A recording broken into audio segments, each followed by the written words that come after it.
Sierra Nevada.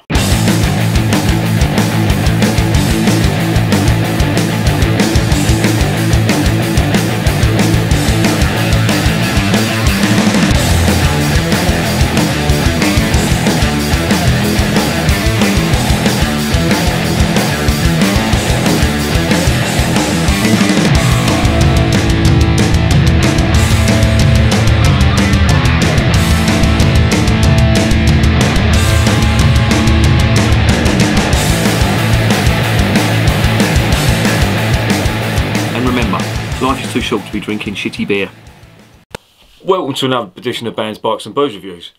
Occasionally, on this channel, I get some legendary beer. Now, I know the word legend is thrown around quite a lot. And there are some, pretenders to that phrase. But in terms of beer, there are certain beers that will stand out as being landmark beers, not particularly because of their flavour or their taste, but because of what they stand for. So there's certain beers that I would put down as being proper landmark beers, like for example the Pilsner Urquell from the Czech Republic being the beer that all lagers are based on. Regardless of what Pilsner Urquell tastes of, every light beer is imitating that. So if you, and that's going back a bit now. So if you bring that forward to the 2000s, or in America, people's perception of beer in America is of very light beers, like Budweiser and Michelob and Coors and that stuff. But that really isn't the case. There are so many fantastic craft breweries in the United States, and I've done my damnedest to try and get as much of that down my neck as possible in the short space of time I was over there. But there is one beer, or one brewing company I should say, that kick-started all that. Like over here, the Punk IPA revolution from Brewdog kick-started the craft beer revolution over there, and it was a revolution. As far as brewing was concerned, it was. And in the United States, they were actually doing it before us. And that was in 1980 when this stuff came out. What surprises me is this is an English pale ale. The style is an English pale ale, and they did some groundbreaking things with this. They put Cascade Hops in, and they were new back at that time. The Cascade Hops had never been used. I don't even think they were being grown before that, but they used that, and as the saying goes, the rest is history. I mean, you look at all your West Coast IPAs, I think you can put it down to this, and like them all over them, West Coast IPAs are a recognised style of beer, as is English bitter, German Weissbier, and Czech Pilsner, and Belgian Abbey Ale. So, whether you like it or loathe it, the Americans are up there with the best of them. Now, as I say, this company, this Sierra Nevada, you have to take your hat off to them. If you look at how they started off in California. It was basically some bloke, Grossman, his name was. He liked homebrewing, and he decided to turn that into a business. He scrounged loans off of his friends, and he moved into an old, I think it was an old warehouse or something in California, borrowed old dairy equipment, and he actually imported an old copper kettle or mash tun from Germany to brew the stuff, and it just went on from there. And I think that is brilliant. That's history repeating itself, and they've come up with this beer now, and I've given it such a big introduction. I don't know what it tastes like. To be honest, I don't really care, because the history behind this beer goes way beyond the taste. Let's just taste the beer. But bear that in mind. I mean, Sierra Nevada is something special. And Americans, you can hold your head up high and stand proud with the United Kingdom, Belgium, Germany, and all them great beer brewing nations. Here is the cap.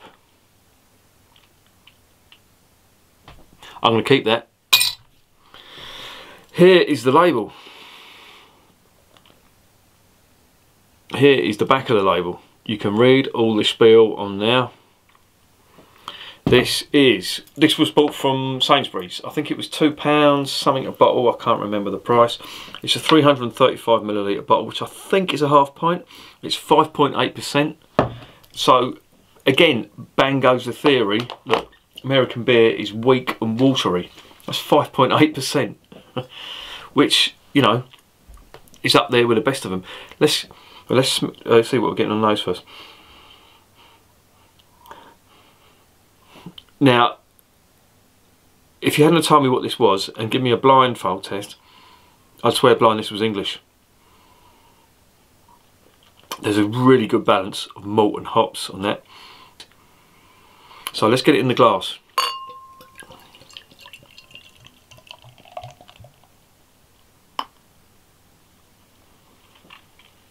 And there it is. Nice amber colour. It actually does, it has got all the characteristics of a English pale ale. It's got that, well, it's got a 2-finger head on it, white head. It's see-through. And these are one of the biggest privately owned, well, it is the biggest privately owned brewery in America. They, you know, are sticking it to Budweiser and Coors and Miller, AB InBev, all that lot. So brilliant, I say. What are we getting on the nose? Yeah, more of the same. Nice malt. Bit of an aroma of hops, and for an American beer, I'm really surprised. I'm half asking myself, where are the hops? But let's dive in and see what the beer's like.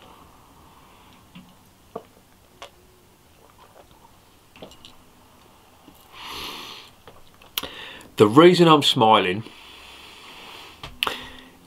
is because it really does remind me of pale ale back in the 1980s in the United Kingdom.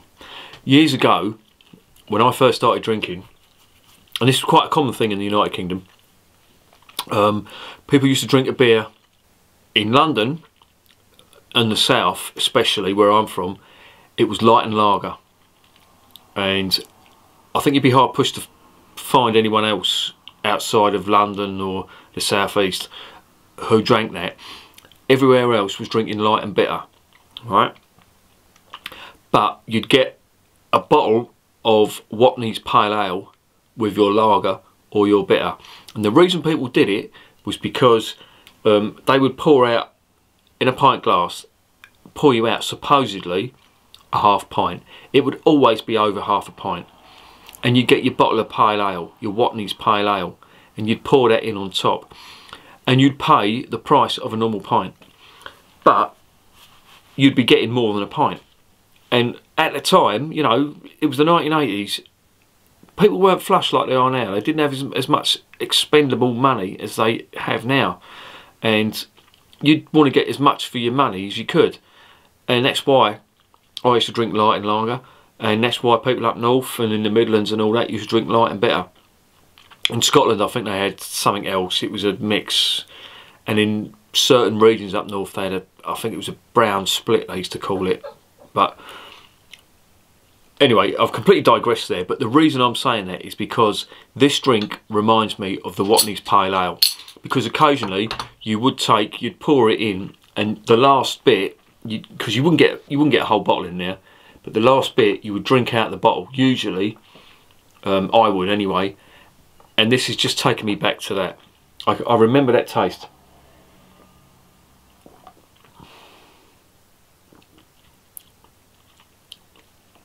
They've got that spot on, and I love it. I love everything about this. I love the taste, I love what they did, the brewery, what they stand for, and most importantly what they started. So I'm going to give this 10 out of 10 because they have just got everything right. But anyway, that's 10 out of 10.